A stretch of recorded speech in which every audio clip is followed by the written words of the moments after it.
Fala pessoal, sejam muito bem-vindos ao Outspoken Market. Meu nome é Leandro Guerra. Na aula de hoje eu quero explorar com vocês o conceito de probabilidade de inadimplência, do inglês Probability of Default, e eu vou me referir no vídeo como PD. Ele é um score de crédito como aquele, por exemplo, da Serasa Experian. Então, se você é novo por aqui, não se esquece, se inscreve no canal, ativa a notificação para não perder nenhuma aula e vamos embora. Lembra, eu já tive algumas aulas onde eu falei para você do score de crédito, da importância disso, certo? E isso é, de fato, fundamental para o gerenciamento de risco de crédito. Porque a PD vai medir a probabilidade de um tomador de empréstimo de cumprir as obrigações de dívida em um horizonte de tempo especificado, que geralmente é de um ano, 12 meses. As instituições financeiras usam essa PD para avaliar esse risco de crédito e tomar uma decisão de empréstimo baseada em dados, que não é apenas o feeling do analista. Esse risco, lembre-se sempre, pode ser tanto de pessoa física como de pessoa jurídica. A PD, ela é expressa geralmente, à exceção do score da Serasa, então ela é expressa geralmente como um percentual, onde um valor mais alto indica uma maior probabilidade de inadimplência. Obviamente, alguém com uma PD de 2% tem um perfil muito menos arriscado do que alguém com uma PD de 10%. É importante lembrar que isso não é uma certeza de que o tomador se tornará inadimplente, mas é uma métrica útil para avaliar o risco de crédito como um todo. Então a PD, ela desempenha um papel fundamental na precificação de empréstimo, na definição de limite de crédito, por exemplo, quando você tem na sua conta corrente ou no seu cartão de crédito, e também no nível de provisão ou reserva que uma instituição financeira tem que manter para possivelmente cobrir as possíveis perdas de crédito. E aí aqui ela é a mais importante de tudo. Então agora que a gente tem essa noção básica de PD, vamos analisar alguns fatores que de fato a influenciam. Esses fatores podem ser quantitativos ou qualitativos. Se a gente for pensar primeiro nos quantitativos, pensando nas métricas financeiras, certo? Os tomadores com posição financeira sólida geralmente têm uma PD mais baixa. E isso pode ser a relação entre a quantidade de dívida e a renda, alavancagem, capacidade de liquidez.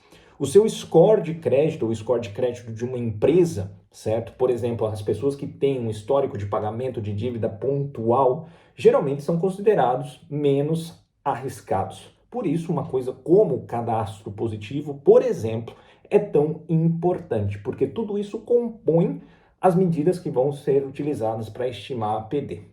A condição econômica do país, ou seja, fatores macroeconômicos como o crescimento do PIB, taxa de desemprego, taxa de juros, também afetam a nossa vida e podem afetar a nossa capacidade como tomador de pagar as dívidas. Consequentemente, afeta a PD.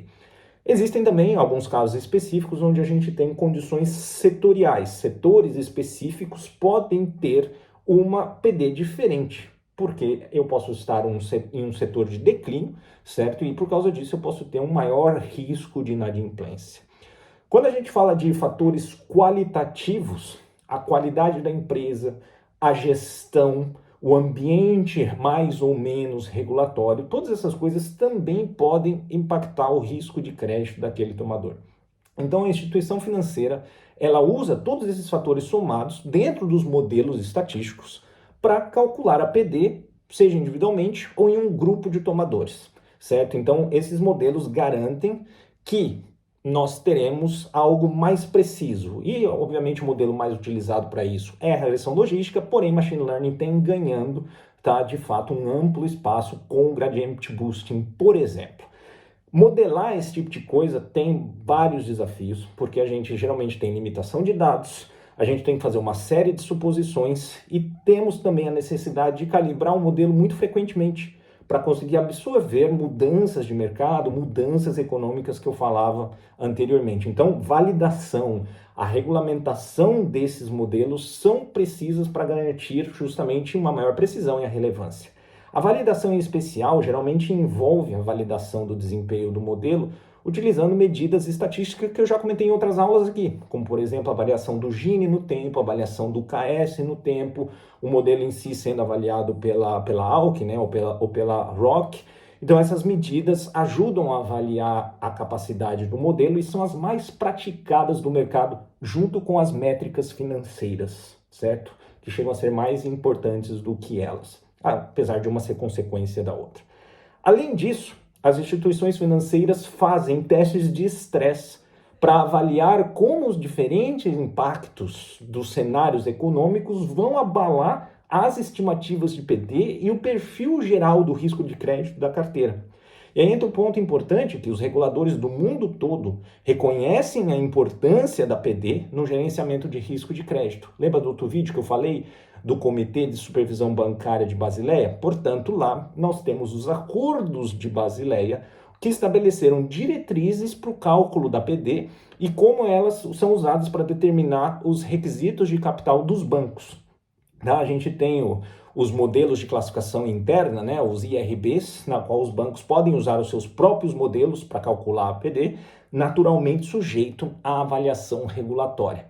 Por causa disso, eles são regularmente validados, regularmente atualizados para garantir, obviamente, a sua precisão e a sua relevância. Então, os bancos também devem segmentar os seus portfólios em grupos homogêneos, avaliar as suas exposições, gerenciar a sua carteira, ou enfim, uma série de medidas sobre o risco, e isso tem que ser reportado aos reguladores. Então, a PD calculada, juntamente com outros parâmetros, como o LGD, que é a perda dada à inadimplência, ou o EAD, que é a exposição em inadimplência, tá? Elas são usadas para medir ou estimar os ativos ponderados pelo risco, Risk Weighted Assets, que por sua vez determina o mínimo necessário que o banco tem que manter para poder cobrir possíveis perdas financeiras com crédito e manter assim a estabilidade. Então você viu, tá, que no fim das contas a PD não é só importante para a instituição financeira, mas ela é importante para a gente, individualmente falando, e ela é importante para a economia como um todo, porque você pode sim ter um risco sistêmico por causa de um grande banco que não fez uma provisão correta, e eventualmente ele vai à falência e isso abala todo o resto do sistema. Então aquilo que a gente acha às vezes que não é tão importante, certo? Só vai servir ali para uma questão de empréstimo ou não, de fato, isso abrange tudo. Para os investidores em especial, entender uma PD, quando a gente fala de pessoa física, ajuda, por exemplo, na variação de uma debenture. Porque você consegue ver se aquela empresa na qual você está pensando em investir em um título de renda fixa, por exemplo, vai ou não pagar aquele negócio lá no final. Então, a gente consegue avaliar pela PD, com outros fatores, obviamente, se aquele investimento é muito arriscado, se o risco vale a pena, qual que é o retorno esperado, dentre outros fatores. Ou seja, tá, pessoal, a PD é fundamental para o gerenciamento de risco de crédito e para a nossa economia. Certo? Então, quando a gente olha sob perspectiva de todos esses fatores que eu falei, certo? É uma área que eu vou repetir sempre porque eu acredito que vai ser assim para sempre, porque sempre foi assim até hoje.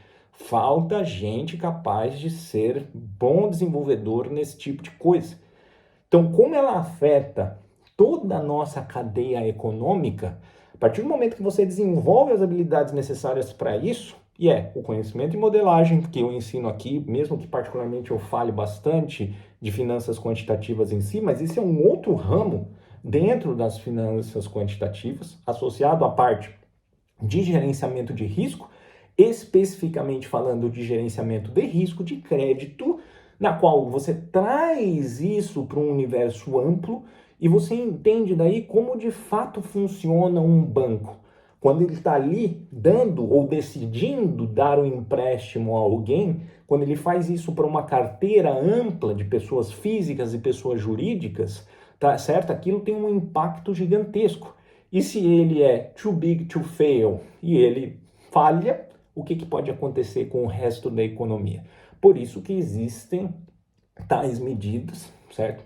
Sobre efetividade ou não, a gente poderia ter um ótimo debate em um outro vídeo, certo? Mas elas existem, elas são seguidas, particularmente falando no Brasil, isso tem uma perspectiva ainda melhor, certo? Os bancos brasileiros fazem isso de uma maneira mais homogênea, a bem na verdade tem menos competição também, certo? Então isso faz com que um banco que queira atrair mais poupadores ou investidores não precise ser tão agressivo na concessão de crédito e, consequentemente, quando ele é agressivo na concessão de crédito, ele meio que deixa ali de lado, dá uma ignorada nessas regras de gerenciamento, porque ele precisa atrair mais capital para tentar crescer, e aí isso pode ter inúmeras consequências. Mas isso é ruim para o tomador, naturalmente, porque você tem menos opção.